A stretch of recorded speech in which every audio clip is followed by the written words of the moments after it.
Well, hello there. And this is Auntie. And I am here to do my review of 90 Day Fiancé, Happily Ever After, Season 6, Episode 11. Man up or shut up. Everybody needs a sweet old auntie. Everybody needs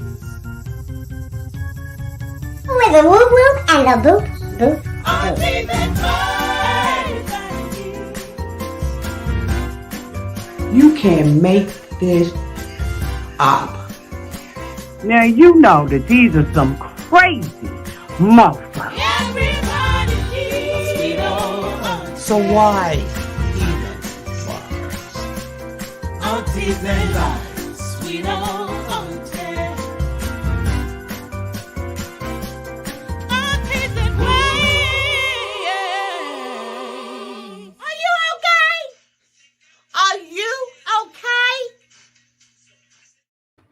Well, hi, everybody, and this is Auntie. And if this is your first time being here, please like, comment, and subscribe to my channel. And to all of my new subscribers, thank you all so much for joining this family. And to all of my nieces and nephews who have been here with me for the long haul, thank you all so much for your continued support. If I had to rate this episode of 90 Day Fiancé, season 6, episode 11, Man Up or Shut Up, I probably would rate it a D. No, yes, I'm gonna stick with that. That's my rating, and I'm sticking with it. Let me know down in the comment section what you would rate this episode. So let's get started. This episode, I'm telling you, I saw this before. I think they must have pulled it back or something. So I was like, let me not touch it. But this episode, I saw it before. But okay, I digress. So I want to start off, the first couple I want to start off is with Jovi and Yara. As we all know, Jovi has been, out at sea with his job. And he dropped the bomb on Yara and indicated to her that the lease was up and that she needed to find a place for the two of them to stay in. And so she decided that she did not want to be in New Orleans anymore. She didn't want to be in the city among the hustle and the bustle. We noticed that she had been complaining about it for quite some time, and that given the opportunity, she wanted to move out. She wanted him away from the drinking and all of that kind of stuff, and she just wanted him to herself. I thought that the move that she made, somebody put an E. I thought that the move that she made was very selfish, very self-centered, and just typical Yara, right? And so, of course, Jovi has to now come home. She greeted him at the airport. He was excited to see his daughter. His mom and his dad were with him, and he talked about his experiences, sort of doing the same thing that Jovi is doing, having long occasions where he was away from the home and stuff like that. And so he knew, coming home, that there were certain events, the first times, if you will, of Jovi's life, missing and coming back and seeing how much they've grown and stuff like that. And so the father is rather sympathetic and empathetic about the situation. And so when he gets to the airport, Yara is happy to see him. He's happy to see the baby. And so after he, sees the baby and everything, she, now wants all of this attention on her. Girl, you gonna get the attention, right? But right now, he's experiencing, what his dad had experienced. And I guess if you've never been through it, then you can't really relate to it. But okay. And so, they're just making, I just do not like covering this couple. But okay, I did it. It's done. The next couple that I want to talk about is Julia and Brandon. Julia and Brandon, as we all know, Julia has been wanting to leave the farm for quite some time. In the last episode, we saw that the two of them went to an apartment, and she wanted to purchase this apartment. It had a lot of square feet, 3 bedrooms, 3 baths, or whatever it was, and she was in love with it. And at that time, Brandon told her, we can't afford this, we can't do this, woo doo woo doo woo. And so, I guess they went back home, and Julia continued to, put the press on Brandon and let Brandon know that, hey, I really want to be out of your mama and your daddy's home. And you know what? At a certain amount, for a certain amount of time, it's all good to live with somebody, right? But then after a while, you get to the point where you want to be the queen of your own castle. And as we know, there was no room for Julia to be the queen of anybody's castle. Not living up in there with Miss Betty, it won't. Even living with Ron, there was no opportunity for her to be who she wanted to be. So, of course, like any other woman, you're going to put the press on your man and be like, what, it's time for us to go. Whether or not he can afford it or not, that's not your issue. Your issue is just trying to get the hell up out of that house. I mean, I can't even imagine living with this woman for a month, let alone living with farm animals and having to go out and feed them and clean up poop and scoop this. Y'all let me know down in the comment section if y'all could have did it. I couldn't have did it for all. I just couldn't have did it. So anyway, she her and Brandon, tell Betty and Ron that they have an apartment that they want them to look at. And so Betty and Ron are coming to the apartment. Of course, they're coming with the mindset of him still being a little boy, them not believing that they're ready to get out on their own because he has never experienced this before. He's never done this for himself before. So they're coming with a whole different perspective, right? They're coming with a more critical eye, not understanding that, Julia tired. Okay, now Julia indicated she'd been on that farm for a year. Once Julia got that green card, she put the hurry uppy up on everything. Okay, let's hurry up and get an apartment. Let's hurry up and start the traditional American family. Like, this is Julia's dream, obviously, right? Is to be that American family. And so Brandon has no other choice. If he wants to keep his wife happy, he has no other choice than to do exactly what Julia is asking him to do. And that is to provide a place for them to stay in, right? For them to be in. And so now we have, y'all, excuse me, I'm hot. These lights is hot, okay? These lights is hot, bro. It's getting hot in here. It looked like I took off all my clothes, but I didn't. I got a top on, but this just won't stay up. Okay. Oh, there you go. There we go. All right. So now look like I got some clothes on, okay? Because I'm not all here, butt ass naked, okay?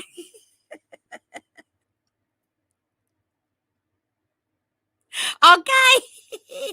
Ooh, okay.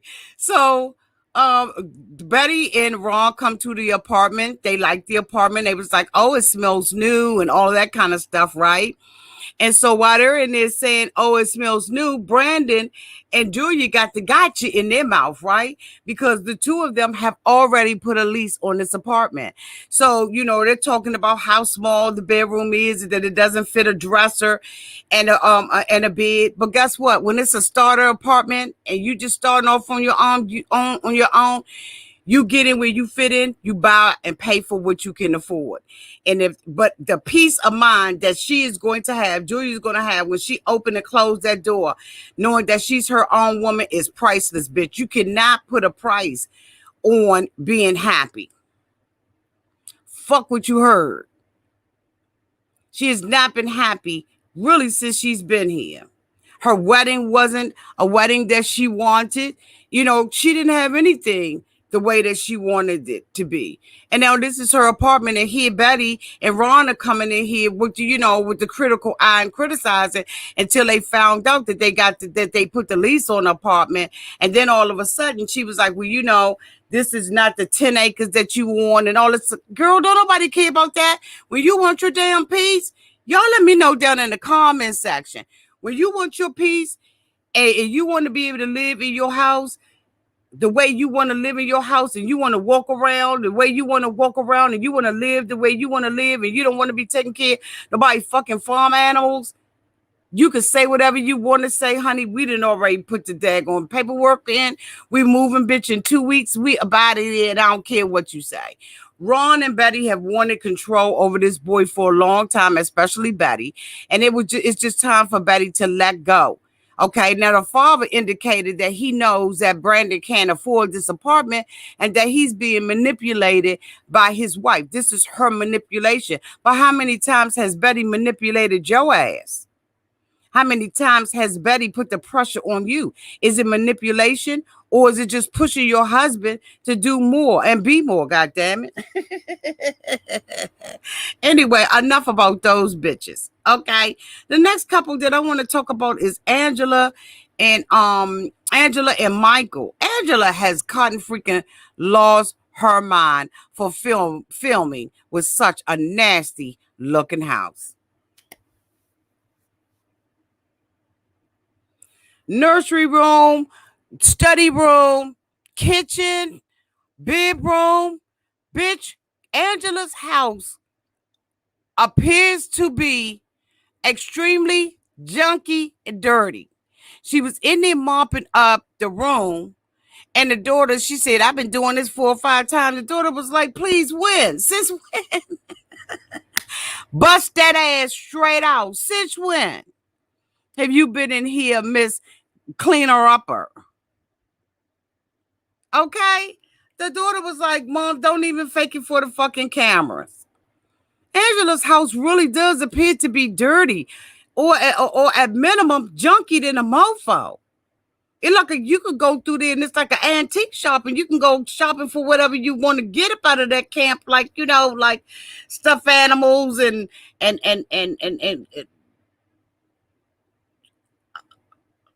chalk and crayons and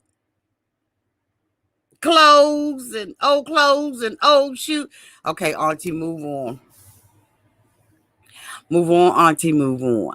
So anyway, her daughter comes in and she has her phone and she's like, Mom, Michael keep calling me. You need to talk to Michael. I don't want to talk to Michael. She done blocked Michael and all of this kind of stuff because, as we know, last week Angela went to a divorce lawyer and or to her immigration/divorce lawyer. Like, I don't know what is he, a general practice? He must got a general practice because bitch, he's doing it all. And so she went to him, for advice on how to divorce Michael. And at that time, he told her, if you move forward with this, Angela, then there's a possibility that it's going to throw up a red flag. And so he told her to reconsider this, make sure that this is what she really wanted to do and wasn't doing it out of anger. So, of course, Angela is back at home smoking cigarettes, like we thought she was. And the daughter comes in and says that Michael is calling her, and Angela's like, I don't want to talk to him. And so while they're standing there, Angela lights a cigarette it looked like in the playroom with the kids, where the kids are. It looked like Angela lit a cigarette right there in the nursery. Y'all let me know if it looked like Angela to y'all lit a cigarette right there in the play area where the kids sit and study and stuff. But she's saying that she's not smoking. She's smoking these cigarettes when she think about Michael, but they in her pocketbook, they in her breasticus, they in her pocket, they everywhere. Let me tell you, if you're a smoker, you're just a smoker, and you don't have to make up an excuse for smoking. I think that Angela is trying to make these excuses up because we know that the doctors have asked her not to smoke. We know that she had, went under hypnosis in order to not smoke. And so now she's got the guilty conscience on. Angela, if it didn't work, if none of that didn't work, it didn't work. You're grown enough to say, bitch, I smoke. You don't have to make Michael the reason why you're smoking. You just don't have to, you don't have to lie, Craig. You ain't got a lot of kick it. You don't have to lie to kick it. So anyway, while she's standing there talking to her daughter, the phone rings and it's Michael. And so, Angela's like, I don't want to talk to him. You talk to him. And she was like, look, I'm not your marriage coach. I'm not your marriage counselor. So Angela goes into the room. Of course, she's had a cigarette then. We saw her light a fresh one when she was talking to Michael on the phone, right? And then it was this like beanbag chair or something that was sitting over on the side. And it had like a whole bunch of like orphaned look like they was orphan teddy bears. I don't know if this was like a pile to go to Goodwill or what happened to these little orphan, from the land of the misfits on a little Christmas thing. Something like off a Toy Story.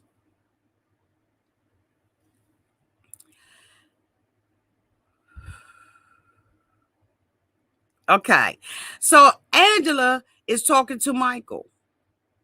When she picks up the phone, this is a woman who indicated that she still wanted to try it out with him.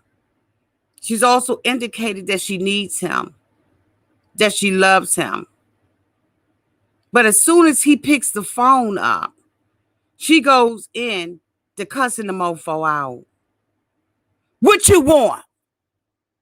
What do you want, Michael? Michael was like, I want to talk to you. You know what I'm saying? And she was like, talk to me about what, Michael? You wasn't there for me. I'm smoking cigarettes because of you. Okay. And she begins to curse Michael out. She told Michael that she wanted the relationship to be over, that she went to a divorce lawyer. And, Michael's not treating her right. But how can he when he can't even get a word in edgewise? So Michael was like, you know what? I'm tired. He said, I have allowed Angela to do and be what Angela has wanted to do and be.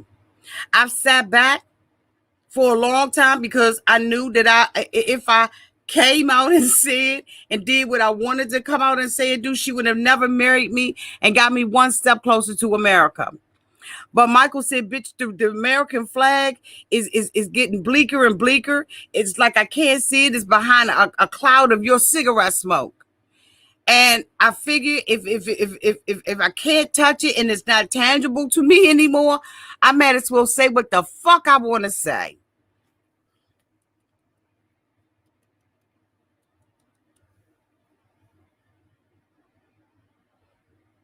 So Angela is going ham on Michael and telling Michael how he wasn't there and how she don't trust him. Because as you all remember, she had already been trying to put a tracking device on the mofo's phone. This is bigger than the surgeries. First of all, you had the surgeries. You didn't even really consult your husband. And when your husband told you that he had an issue with it, you didn't give a damn about that. So here you are, continuously for I don't know how many seasons have emasculated this man. And Michael is tired of it. He wants to stand up and be a man. And she wants Michael to take down, and Michael wants her to take down. And so, when she told Michael, that she might as well go ahead on and get her a man who can take care of her because she been taking care of him all this time, Michael was like, do you, boo? Do you? Michael got the clapping when she talked about all the things that she did for Michael. He clapped, and then she couldn't take it. See, you could dish it out, Angela, but you can't take it. And then to throw in the man's face that I can say what I want to say because I'm American, I got freedom. Well, guess what? In this relationship, he got freedom. and he can say what the hell he want to say. And in my opinion, Angela's not passive aggressive. She's just aggressive. She said that people say no that she cursed, but Michael cusses her out. Well, he tired of your book. Why wouldn't he? If you can dish it out, you should be able to take it. Or at least put it somewhere under the pallet that's in your bedroom and all around your house, allegedly. Allegedly. Because that mofo look a wreck. It look a hot mess. So Angela gets off the phone and she tells the producers that she wanted Michael to talk lovey-dovey to her, to get her out of the mindset of arguing. That's impossible. Michael would have to have every romance, poetry, and novelist to come and talk to your ass in order for you not to argue, because that's just who you are. Like she said, everybody know I curse. Everybody thinks that you're a nice guy. Michael was a nice guy. But when you with somebody like Angela that sucks the whole life up out of you. Now, I'm not saying that Michael is perfect, but as it relates to the way that Angela talks to him, he's perfect. Let me know down in the comment section what you all think about what I just said. Okay? Okay. Okay. Okay. Now, the next couple that I want to talk about is Tiffany and Ronald. If we did not see why their relationship is over, if we did not see why they have acted a complete and total fool on Instagram,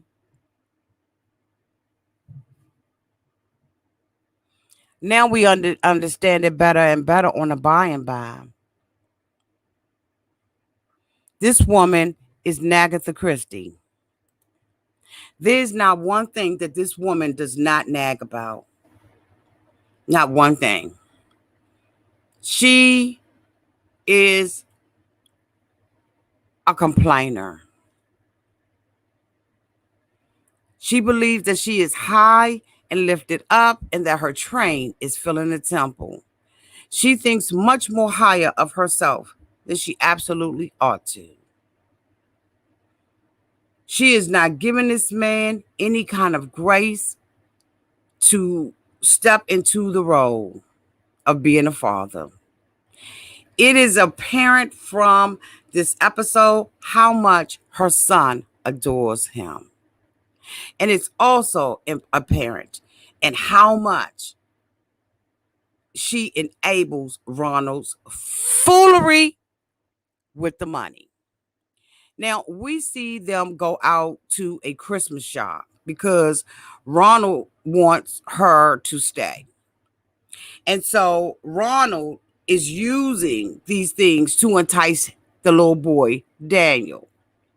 Y'all know I don't usually say people's kids' names on here, but we going to go talk about it. Ronald is dead wrong. He's dead wrong. This is not what he should be doing whatsoever.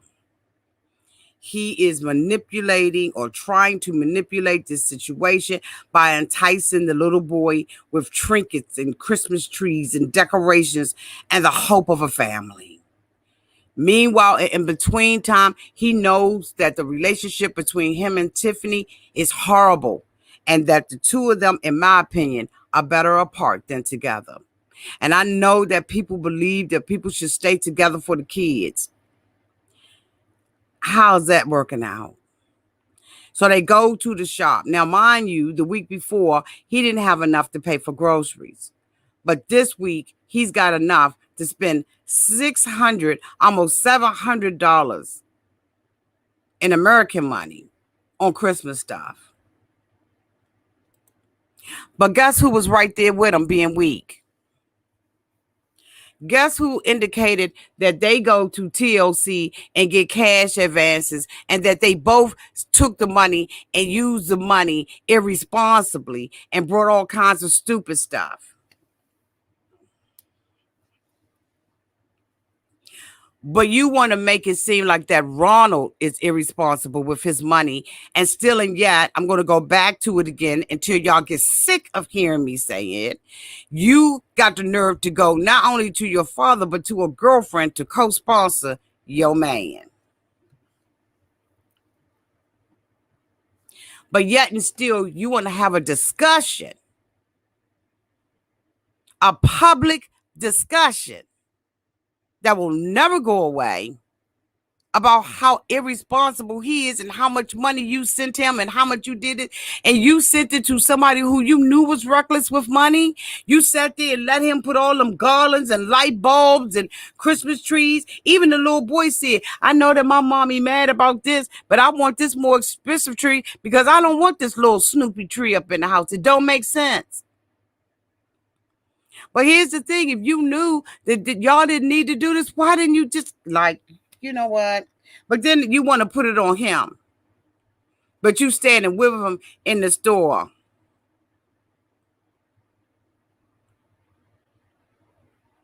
Make that make sense.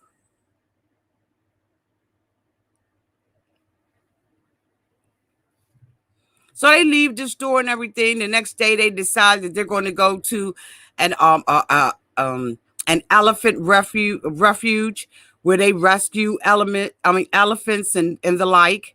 And they got a chance to be up close and personal. They made a decision that they were going to go on this.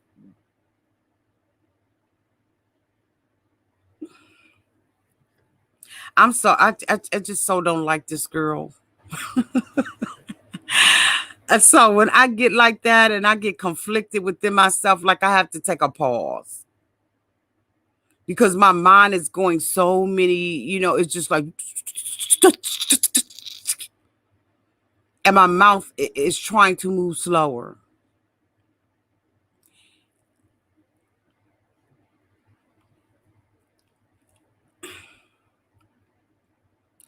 So they get, up close and personal. The mommy is there and all of that kind of stuff.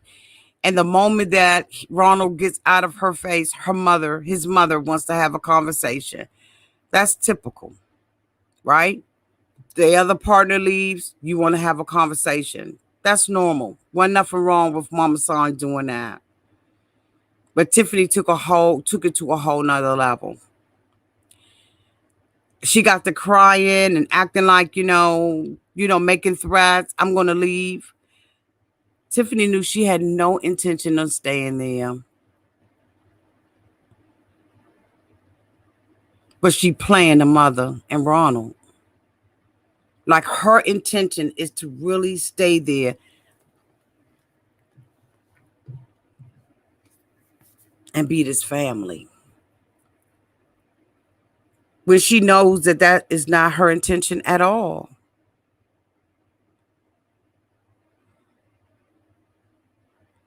And so she tells the mother that Ronald isn't helping her. She mentions strategically to the mother about the drug abuse, and the mother told her, here's the thing, you have to give him an opportunity to step up to the plate. How many of us know men who have had the best of intentions, but just didn't know? The mother was trying to talk to her in a way that only a mother can. And Tiffany couldn't hear because every time the mother had a legitimate reason for why Ronald could be this way, she shot it down with something else wrong that Ronald was doing. And then said, the mother said, well, you know what? In order to take some of the pressure off of you, I'll keep the kids so you all can have time by yourself.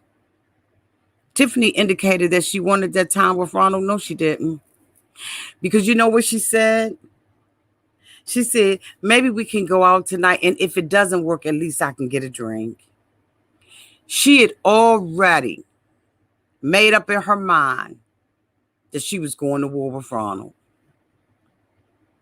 In my opinion, this man has never had a chance, an Ice Cube's chance in hell with Tiffany at all.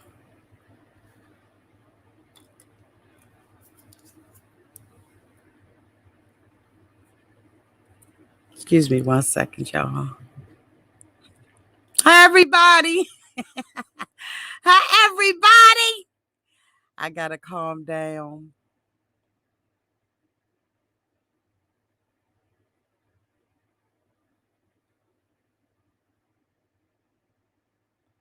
Let me talk about Refrigerator Gate. Ronald sold a mini fridge. He did not steal a fridge. He sold or pawned a mini fridge. So I don't know if that's what y'all talking about. Yeah, his mom was trying to be gentle with her, but she has no respect and no regard for the mother or what the mother had to say. Like none. Thank you so much. Thank you. Tiffany checked out months ago, and that's horrible because she refuses to give him a chance and to recognize he was raised in a strict, I guess she must have finished it somewhere else.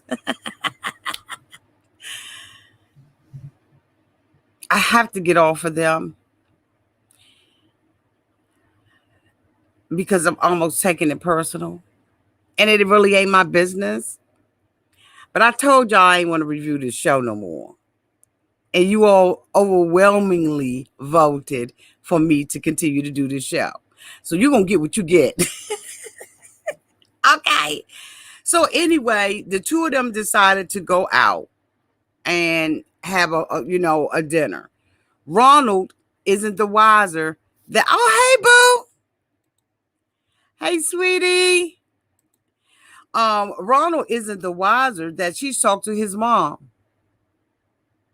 She gets to dinner and she sits down with Ronald. The waitress comes over and offers a drink.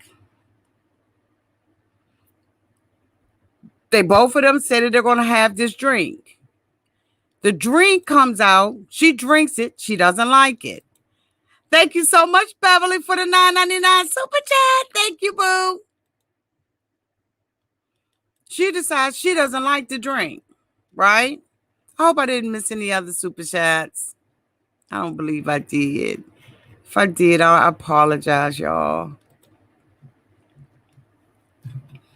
She doesn't like the drink. The waitress comes back. She tells the waitress she doesn't like it. So the waitress offers another drink. Ronald said, I'll drink it. She said, no. Control. On the pettiest of things. Control. Then, after that, she sits there and Ronald is trying to talk to her. She tells Ronald, don't mess up this date. Ronald says, so, what's going on? Let's talk about this. Let's have a discussion. What happened today? She said, well, you know what, Ronald? I've been asking you for help with the kids and you haven't been helping. But all of a sudden, when we get in front of your mom, your super dad, he said, you don't let me. I do try to help, but you don't let me. You know what, Ronald? Don't mess this up. Don't ruin my night. Don't do this, Ronald, and don't do that, Ronald. So Ronald really doesn't have an opportunity to even talk. So Ronald said, I try, but you don't give me credit for nothing. There's nothing that I can do that you give me credit for because you don't do anything. Ronald tells her that he's the man of the house. She goes and tell the producers he ain't the man, I am. What you gotta, you know what, Auntie, don't go to him. Let me get off of her. Let's get off of her. The next couple that I want to talk about, I gotta get off of her.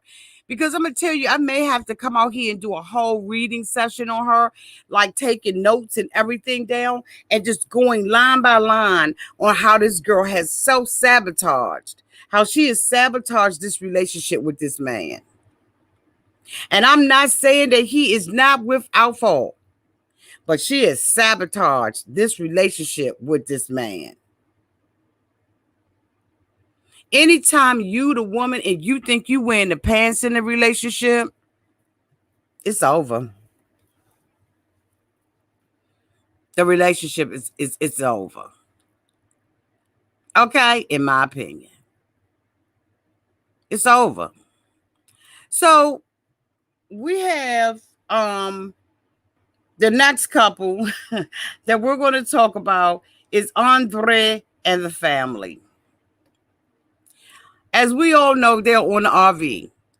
Libby set up a reservation for them to stay in an Airbnb in DC. They are now trying to go to Waldorf, which is maybe from DC, maybe depends on what's going on, down 210. 35 minutes to an hour. Depends on how bad traffic is, right? Because when you're going down 210, is it 210 or Route 5? It's one of them. Is it 5? I think it's 5. Y'all let me know, the DC's Washingtonians, y'all let me know down in the comment section. I'm thinking now that Waldorf is 5 and not 210. No, Waldorf is 210. It's 210. Okay, it's 210. Okay, and 5. Okay, but anyway. So it is quite a distance if you don't know where you're going. And if you stuck in the middle of traffic. However, they were there late at night. Okay, the street lights was on. Y'all know what them street lights mean, right? But the street lights was on. And so they're going down a one-way street. Now, in Washington, D.C., there are many, many, many one-way streets, right? And so, because there are historic districts in D.C., right? But parking bad, bitch, I don't care where you at. So they got an RV. They're fussing and fighting because they're on a one-way street. It's late at night, and the cars are packed up and down the street. Libby indicated that the person that owned the Airbnb said that RVs could park. The father said that you can't park RVs in D.C. He's a lie. You can park them in D.C.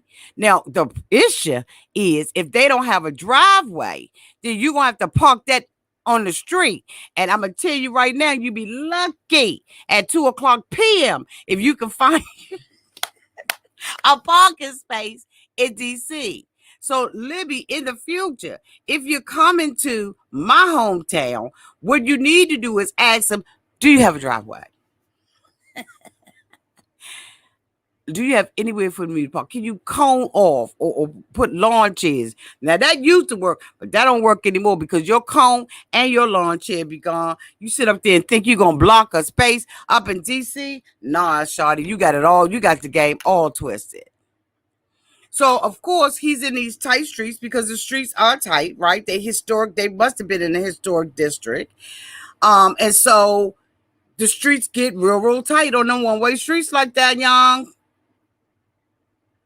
Real tight. And parking is scarce. It's just like New York. If you're going to go to New York and you got a condo and all of that kind of stuff, you know, you pay a separate fee. But if you park on the street, you on your own. So anyway, they decided they're going to go, you know, to the outskirts of DC and find them a hotel. And they did that.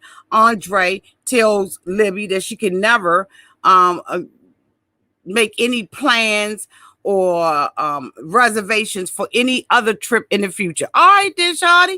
Got it. Duly noted. But of course, she gets mad because she believes that this makes her less than. This don't make you less than. They done did you a damn favor. So anyway, after that, she goes into complaining mode with her sisters. Now Andre can be every kind of, what she want him to be. It's funny how her sisters and them can call him all out his name and stuff when she mad with him. But when she ain't mad with him, they can't call him out his name. So the brother-in-law was like, you know what? He was right in this case because I was scared. Because what happened was they came up in there and they was scared up in that camp. Because it's some hooty-hoot spots up in D.C. So when they was out there at nighttime, couldn't find nowhere to stay, they got scared. It's like, these streets is dark and dank up there.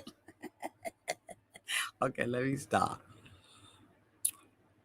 So they find a place for them to stay. The next day they get up and they drive down to the family's house at the sister's home.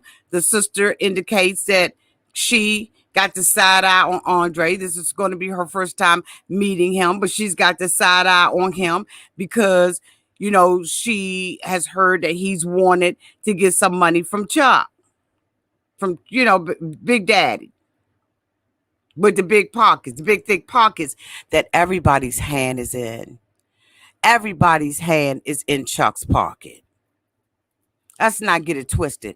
Everybody hand up in that mofo. So anyway,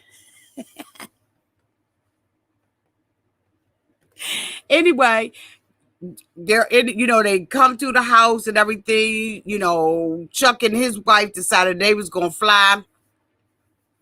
They didn't have enough room in the Airbnb. Tensions is high as I don't know what. They come up in the sister's house. They give the greeting. They say they ain't been there a long time. You can tell that there's a closeness. Chuck's dad also lives in the house with the sister. I guess the sister is the caretaker of Chuck's dad. And they begin to reminisce and talk about how the sister was like, when Chuck mother was alive, Chuck sacrificed and took his mother. When he went to Florida, his dad helped him with the business. He sowed seed into the business. And Chuck talked about how his sister was there for him and helped him. And so, of course, the conversation came up because the sister Becky said, did you know that Andre has asked my dad for $100,000? And he wants into the business. And so the dad was like, what the hell? When you want to go into somebody's business, you buy into the business, almost like a franchise. And so, of course, now the arguments start because Charles is saying, Charles, both of them, Charles Jr., Sr., whatever the hell, was saying, here, I'm in a business with my dad. Me and my dad are flipping houses. Now, all of a sudden, Andre wants to come in and partner in this thing with me and my dad. And so, Andre don't see no problem with it.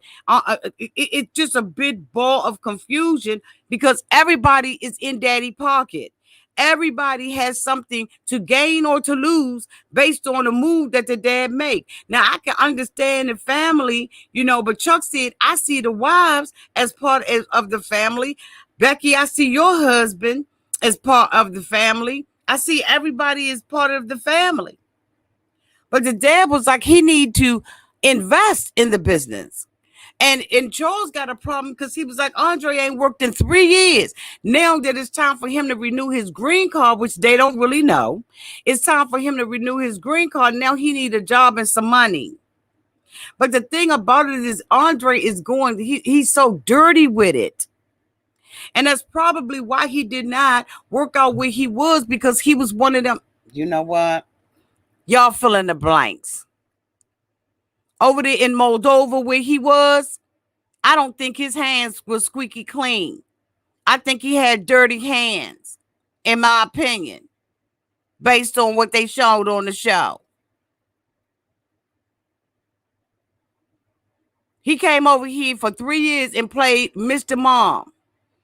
Every time Big Daddy tried to help him, he would argue with him. He decided that he didn't want to be in the business when they asked him to go over there and clean up and bust walls down and stuff like that. Remember, y'all? He decided he wanted to be a trucker. So they invested money in him driving the truck. And the only damn truck the bitch done drove was an RV and couldn't do that right.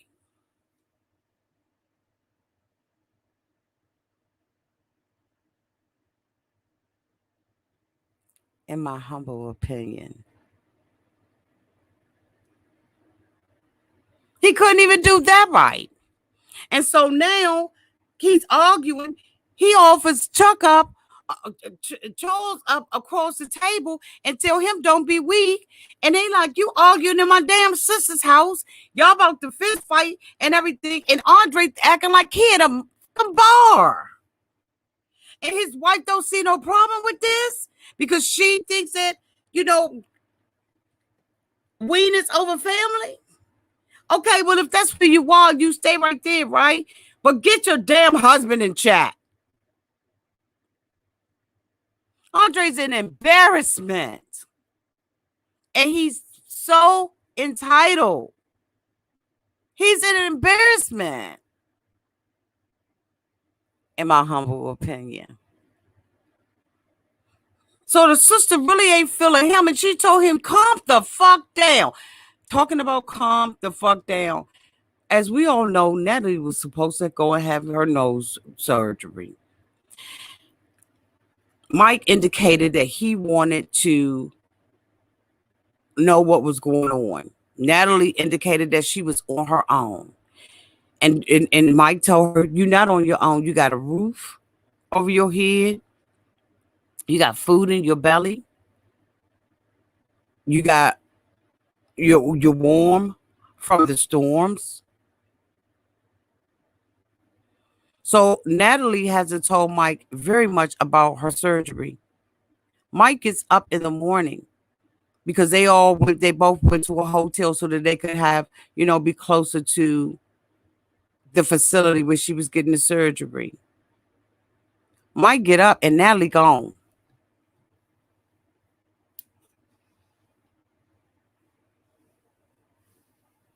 Natalie's ass is gone.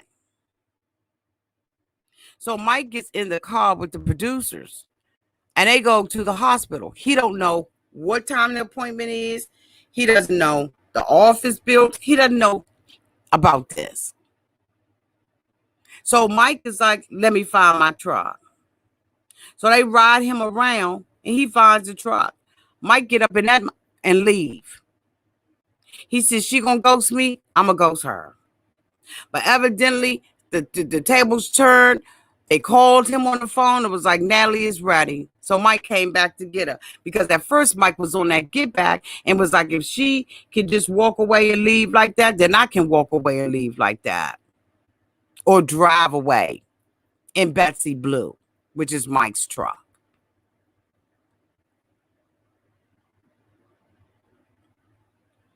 Natalie comes out. Mike is a perfect gentleman. He puts Natalie into the truck. He asks her if she's okay. Natalie's driving in the car with her nose all wrapped up. I can smell. I can smell smells. Mike said, what you say? I can smell. You don't know about the ship of kiss smells. I'm lucky to be alive. I saw that being under the anesthesia is gonna die, but as it is die, I'm still alive.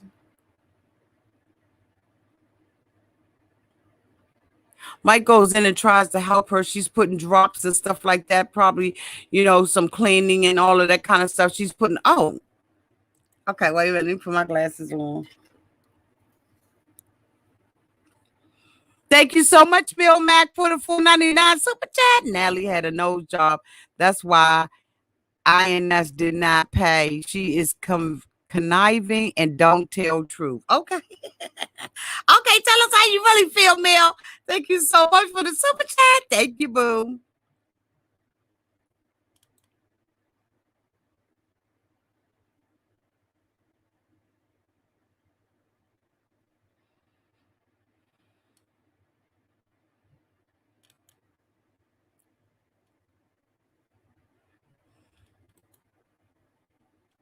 Y'all are reading Natalie.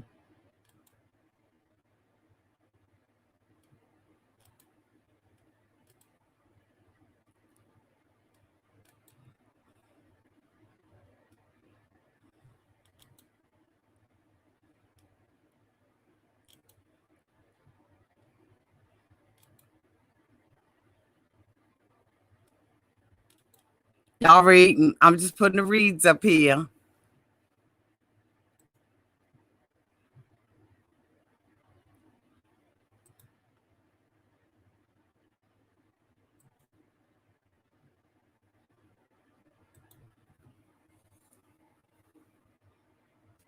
So Natalie's in the room. She won't allow Mike to help. Mike is frustrated. He said, you know, Natalie doesn't want me to help her except for when she wants me to help her. I mean, you know, when she wants help. So she's staying in the bed. My gosh. Mike like, yeah, what's going on? Make me boiled potatoes. Slice the boilers, slice it on the top.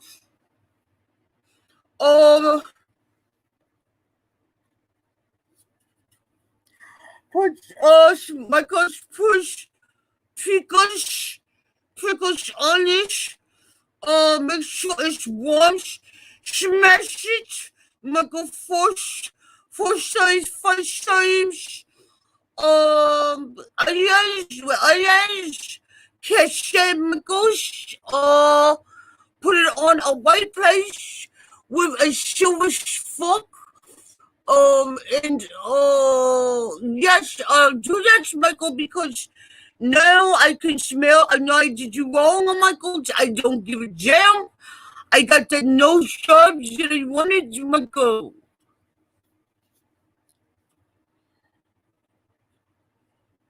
Thank you, Michael. With no please or thank yous. Bitch. Michael up in there slaving like Betty Crocker, bitch. But feeling underappreciated. This woman never even got in the van and said that she was sorry for leaving. Never gave an explanation on why she left Michael at the house. She would have been fucked up if Michael had not gone back out and gotten her. Natalie is a mean woman. A mean old woman. In my opinion. She's a mean old woman. Anyway, y'all, this is the end of my review. Thank you all so much for your love and support. Special thank you to my members. I just love you all to pieces. Thank you to everyone who super chatted. If I missed your super chat, I apologize. I wasn't really paying attention to the comments during some of this segment, and so I apologize if I missed it. But I thank you so much. Thank you to my moderators who always keep the chat nice and safe. I love you all to pieces. Y'all have a great night and be safe above all. Love y'all. Bye, y'all.